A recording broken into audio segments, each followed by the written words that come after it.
Cat and Mouse in Partnership by the Brothers Grimm. A certain cat had made the acquaintance of a mouse, and had said so much to her about the great love and friendship he felt for her, that at length the mouse agreed that they should live and keep house together. "But we must make a provision for winter, or else we shall suffer from hunger," said the cat. "And you, little mouse, cannot venture everywhere, or you will be caught in a trap some day." The good advice was followed, and a pot of fat was bought, but they did not know where to put it. At length, after much consideration, the cat said, "I know no place where it will be better stored up than in the church, for no one dares take anything away from there. We will set it beneath the altar, and not touch it until we are really in need of it." So the pot was placed in safety, but it was not long before the cat had a great yearning for it, and said to the mouse, "I want to tell you something, little mouse. My cousin has brought a little son into the world, and has asked me to be godmother. He is white with brown spots, and I am to hold him over the font at the christening.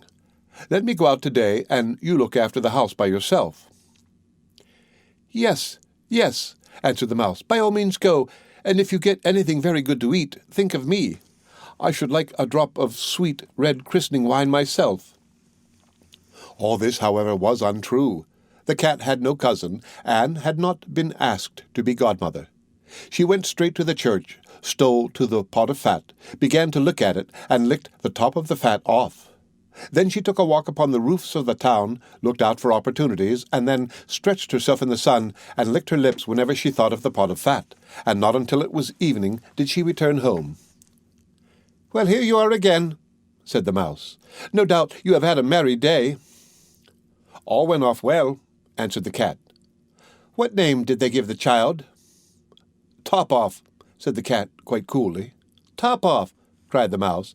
"That is a very odd and uncommon name. Is it a usual one in your family?" "What does that matter?" said the cat. "It is no worse than Crumb-stealer, as your godchildren are called." Before long, the cat was seized by another fit of yearning. She said to the mouse, "You must do me a favor, and once more manage the house for a day alone. I am again asked to be godmother, and as the child has a white ring around its neck, I cannot refuse." The good mouse consented, but the cat crept behind the town walls to the church, and devoured half the pot of fat. "Nothing ever seems so good as what one keeps to oneself," said she, and was quite satisfied with her day's work. When she went home, the mouse inquired, "And what was the child christened?" "Half done," answered the cat. "Half done?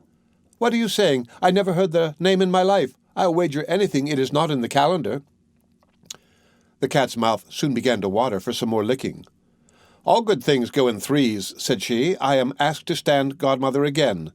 The child is quite black, only it has white paws, but with that exception it has not a single white hair on its whole body.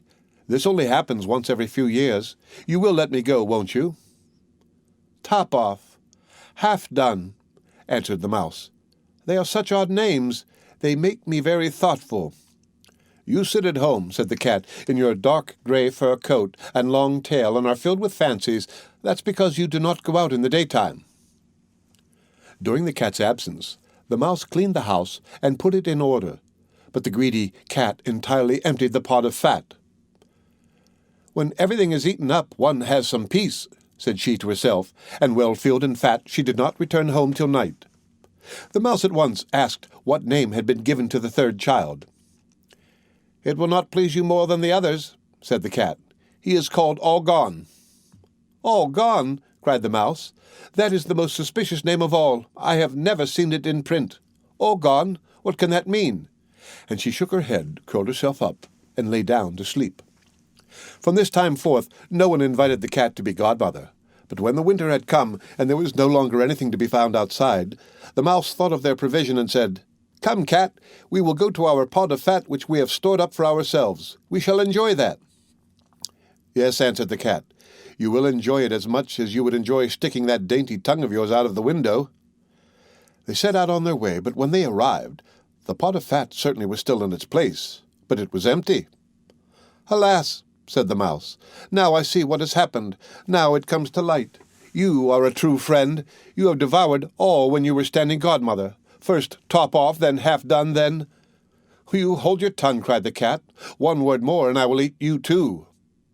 All gone was already on the poor mouse's lips. Scarcely had she spoken it before the cat sprang on her, seized her, and swallowed her down. Verily, that is the way of the world. The End of Cat and Mouse in Partnership by the Brothers Grimm. Read by Rick Kirshner for Lit2Go on the web at fcit.usf.edu.